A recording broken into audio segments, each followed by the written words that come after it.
Hello everyone र म चाहिँ अहिले छु घरमा अनि म चाहिँ जाँदैछु मामाको घर। मेरो मामाको घर चाहिँ एकदमै 1 मिनट लाग्छ र आज चाहिँ हाम्रो छ मोमो खाने प्लान। यहाँ चाहिँ हो बाबा र मम्मी बसिरहनु भएको छ। बाई बाई गएको है म चाहिँ। मम्मी बाई त गरिदिनु नि। गएको र आजको दिन चाहिँ हाम्रो रमाइलो भएको छ। हिजोको रातिको पानी चाहिँ एकदमै डरलाग्दो पानी थियो र म चाहिँ अब यहाँदेखि मामा घर नजिक हुनुको फाइदा चाहिँ त्यो रहेछ, म कति पनि बेला माउला पुग्न सक्छु।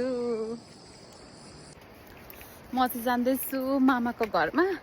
मामाको घर चाहिँ मेरो घरदेखि चाहिँ स्टेप काउन्ट गऱ्यो भने चाहिँ 50 या 100 म्याक्स 100 हो मामाको घर। मामा घर नजिक हुनुको कारण चाहिँ जति बेला पनि मम्मीले गाली गर्नुहुन्छ या मम्मीले केही भन्नुहुन्छ कुदेर मामाको घर आउँछु म चाहिँ हो। र मेरो मामा घर पहिला पनि नजिकै थियो, यहाँबाट उकालो थियो र सानोमा पनि मम्मीले मलाई गालीहरू गर्दाखेरि या कुट्दाखेरि चाहिँ म चाहिँ भागेर जाने घर चाहिँ मेरो मामा नै हो। र अब कति बेसी इम्पोर्टेन्स हुन्छ हो मलाई त यति बेसी। म चाहिँ कति बेला पनि टप्की गएको हुन्छु। यहाँ चाहिँ अलिकति के भयो झन् विन्टरको टाइममा त मामा आगो फुक्दै गर्नु है, म आउँदैछु नुहाएर जाडो भएर भन्ने। र तपाईँहरू के कस्तो गर्नुहुन्छ मामा घरमा? म त्यस्तो गर्छु र म पुगेको छु। यहाँ चाहिँ हो मेरो मामा, मेरो माइला मामा हुनुहुन्छ। यहाँ चाहिँ दुईजना केटाकेटी पानी खेल्दै रहेछन्। पानी नखेल है रिटो।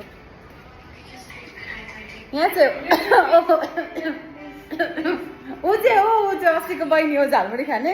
र तपाईँहरू सधैँ देखिरहने चाहिँ भाउजू मोमो पाकिसकेको छ, पाक्दै पनि छ। हेर्नुहोस्, एक खाइसकेर चाहिँ यस्तो दामी बनाएको छ। आज चाहिँ पूजा र भाउजूले बनाउनु भएको। हेर्नुहोस् है,